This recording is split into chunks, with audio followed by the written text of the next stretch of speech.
তবে আমরা যারা ইরানি সাপোর্টাররা আছি তারা এইটা বুঝলাম, ইরানের শত্রু শুধু যুদ্ধের ময়দানে নয়, ইরানের শত্রুরা খেলার ময়দানেও ইরানের বিরোধিতা করেছে। তা না হলে ওই গোল কি কখনো অফসাইড হয়?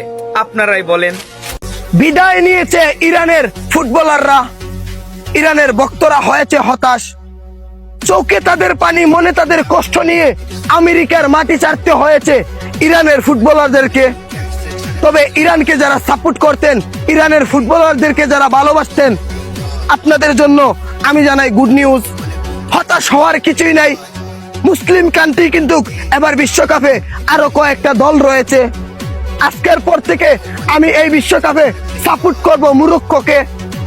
আমার মতন ইরান সাপোর্টার যারা আছেন, আশা করি আপনিও মরক্কোকে সাপোর্ট করবেন। ইনশাল্লাহ এবার বিশ্বকাপে মরক্কো ভালো কিছু করবে।